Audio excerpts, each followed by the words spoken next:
ఉన్న బంగారాన్ని విడిపించి ఆ రోజు ఆన్లైన్ రేటుకే మేము కొంటాం. Sharma gold company. నమస్కారం గురువుగారు. నమస్కారం అమ్మ. ఆంధ్రప్రదేశ్లో రాబోయేటువంటి ఎన్నికలకి సంబంధించి అప్పుడే సర్వేలు మొదలు పెట్టేశారు. ఇందులో భాగంగా మరొకసారి వైఎస్ఆర్సీపీ అధికారం చేపట్టబోతుందని కొన్ని సర్వేలు చెబుతుంటే ఆ అవకాశమే లేదని మరికొన్ని సర్వేలు, పరిస్థితి కాస్త అంటే టఫ్ ఫైట్ ఉండబోతోంది పార్టీలన్నిటి మధ్య అని చెప్పి మరికొన్ని సర్వేలు చెబుతున్నాయి. అసలు రాజకీయ పరంగా చూసుకుంటే, ఎలక్షన్ పరంగా మాట్లాడితే కనుక ఆంధ్రప్రదేశ్ భవితవ్యం ఎలా ఉండబోతోంది? మాన్య శ్రీ ముఖ్యమంత్రి వర్యులు శ్రీ వైఎస్ జగన్మోహన్ రెడ్డి గారు ఆరుద్ర నక్షత్రం, మిథున రాశి, అష్టమ శని ప్రభావం తొలగిపోయింది.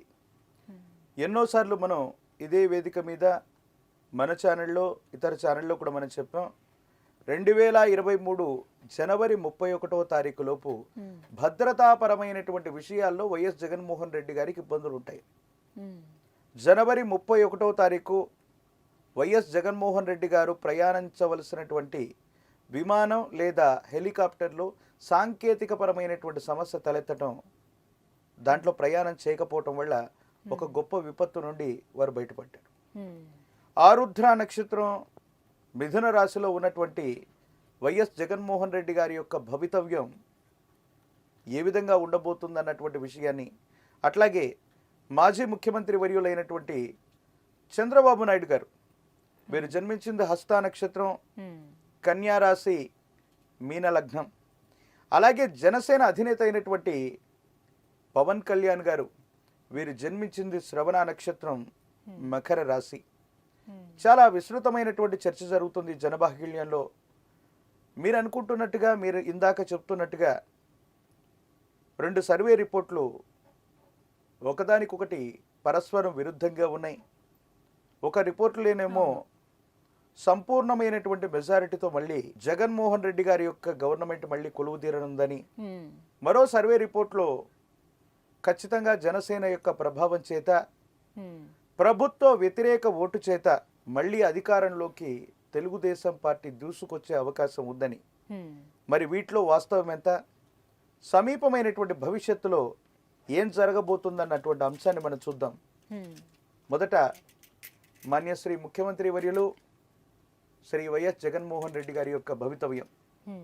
ముందే మనం అనుకుంటున్నాం, రాహు సంబంధమైనటువంటి సంఖ్య 4 కానీ, కేతు సంబంధమైనటువంటి సంఖ్య 7 కానీ రాకూడదు. ఒకవేళ ఈ సంఖ్యలు వచ్చినట్లయితే సమీపమైన భవిష్యత్తులో వారు కొన్ని ప్రతిబంధకాలను, ఇబ్బందులను ఎదుర్కొంటారు. ఇది సాధించటంలో ఏవైనా ఇబ్బందులు వస్తాయని దీని యొక్క సంపూర్ణమైనటువంటి ఫలితం. మాన్యశ్రీ ముఖ్యమంత్రి వర్యులు శ్రీ వైఎస్ జగన్మోహన్ రెడ్డి గారు ఆరుద్ర నక్షత్రం, మిథున రాశి, వీరి యొక్క నేతృత్వంలో ఉన్నటువంటి వైఎస్ఆర్సీపీ మళ్ళీ అధికారంలోకి వచ్చేటువంటి అవకాశం ఉందా? శివాయ బ్రహ్మణే నమ, వీరబ్రహ్మేంద్ర స్వామినే నమో నమ, జై వీరబ్రహ్మ జై, గోవిందమాంబ జై. ఆశ్చర్యం కలిగించేటువంటి సమాధానం ఇది. వచ్చినటువంటి ఫలితం 2 అంటే చంద్రుడికి సంబంధించినటువంటి సంఖ్యగా మనం చెప్తాం. వైఎస్ఆర్సీపీకి ఖచ్చితమైనటువంటి మెజారిటీతో గెలిచేటువంటి అవకాశాలు కాస్త తక్కువనే చెప్పాలి. ఏది ఏమైనప్పటికీ కూడా 151+ సీట్స్తో ఉన్నటువంటి వైసీపీ గవర్నమెంట్ 175 స్థానాలని క్లీన్ స్వీప్ చేయాలన్నటువంటి ఉద్దేశంతో ప్రయత్నం చేస్తున్నారు, చెబుతున్నారు కూడా మాట. కానీ మళ్ళీ అధికారంలోకి రావటానికి కనీసమైనటువంటి మ్యాజిక్ ఫిగర్ 88, 89 అనుకుంటాను, సుమారు 90 లోపు. ఆ 88, 89 స్థానాలు గెలవటం కూడా కొంచెం కష్టమే. ప్రతికూలవంతమైనటువంటి ఇబ్బందులు ఉన్నాయి. మిత్ర బలం చేత కానీ, లేదా వేరొకరి మీద కానీ వీరి యొక్క విజయం ఆధారపడి ఉంది అని ప్రశ్నాశాస్త్రం చెప్తుంది. అంటే వైఎస్ఆర్సీపీకి వచ్చేటువంటి ఓట్లే కాదు, సీట్లే కాదు, వీరి విజయానికి వేరొక పార్టీ ప్రధానమైనటువంటి, అది భాగస్వామ్యం అవ్వచ్చు, భాగస్వామ్యం కాకపోవచ్చు, వేరొక పార్టీ మీద వీరి యొక్క విజయం ఆధారపడి ఉంది. అంటే అర్థం ఏమిటంటే వైఎస్ఆర్సీపీ గవర్నమెంట్ తనంతట తానుగా మళ్ళీ ఆంధ్రప్రదేశ్లో అధికారం రావటం అన్నటువంటిది కొంచెం కష్టంగానే మనం చెప్పచ్చు. అంటే సింగిల్గా వెళ్తే కష్టమే అని అర్థం చేసుకోవచ్చు అంటే తప్పనిసరిగా వారు సింగిల్గా పోటీ చేసినా మెజారిటీ స్థానాలు గెలవాలన్నటువంటి వాడి యొక్క ఆలోచన, లేదా సంపూర్ణంగా 175 సీట్లు కాదు, కనీస మెజారిటీ రావటం కూడా కాస్త కష్టమే అన్నట్టుగా కనపడుతుంది.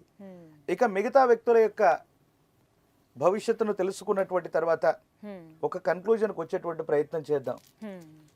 ఇప్పుడు మనం తెలుసుకోబోతున్నటువంటి జాతకం మాన్యశ్రీ మాజీ ముఖ్యమంత్రి వర్యులు శ్రీ నారా చంద్రబాబు నాయుడు గారు.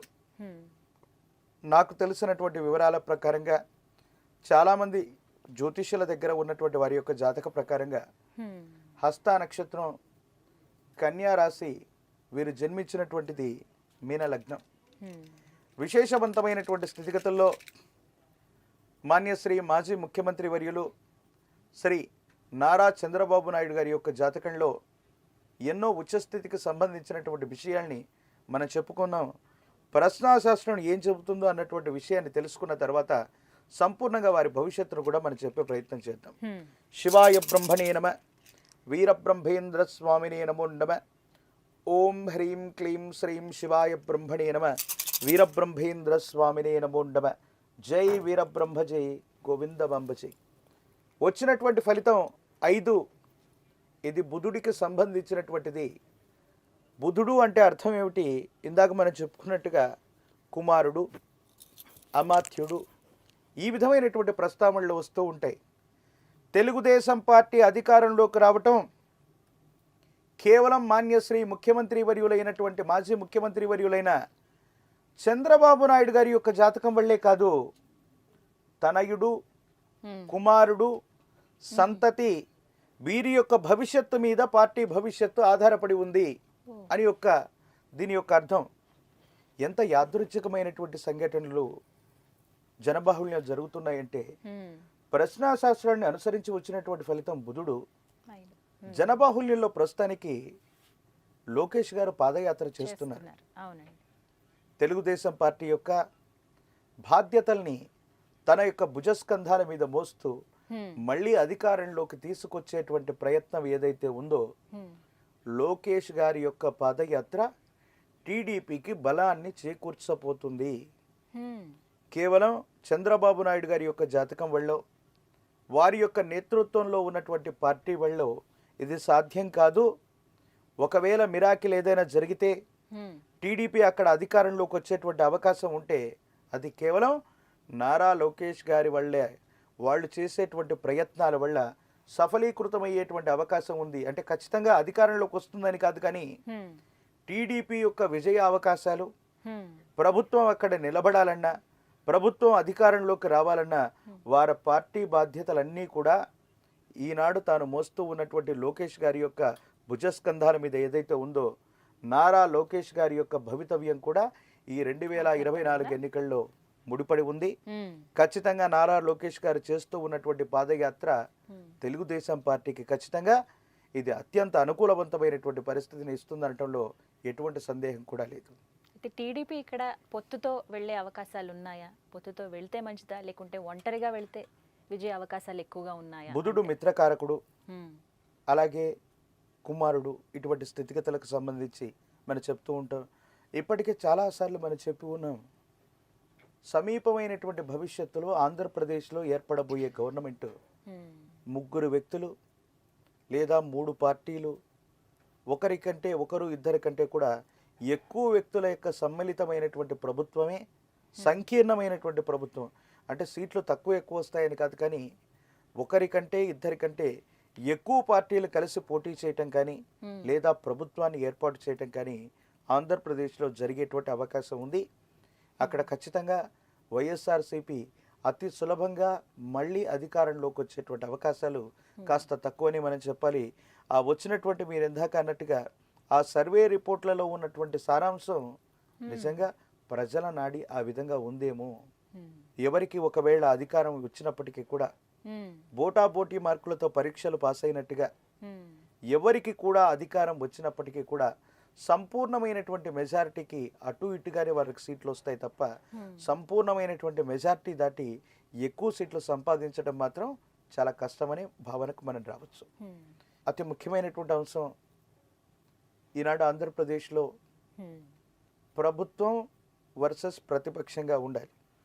కానీ జనసేనానిగా పిలువబడుతున్నటువంటి పవన్ కళ్యాణ్ వర్సెస్ ప్రభుత్వం, పవన్ కళ్యాణ్ వర్సెస్ కొన్నిసార్లు TDP, Pawan Kalyan versus BJP. అసలు పవన్ కళ్యాణ్ గారు కలిసి పోటీ చేస్తారా? ఒంటరిలోగా బరిలోకి దిగే అవకాశం ఉందా? మరి ఒక్క ఎమ్మెల్యే సీట్ను వారు గెలిస్తే అది కూడా వైసీపీకి సంబంధించినటువంటి వర్గంలోకి వారు చేరిపోవటం. ఈనాడు అసెంబ్లీలో కూడా ఏ ఒక్కరూ కూడా లేనటువంటి పరిస్థితుల్లో పవన్ కళ్యాణ్ గారు అసెంబ్లీలో అసలు అడుగు పెడతారా? ఆ అవకాశం ఉందా?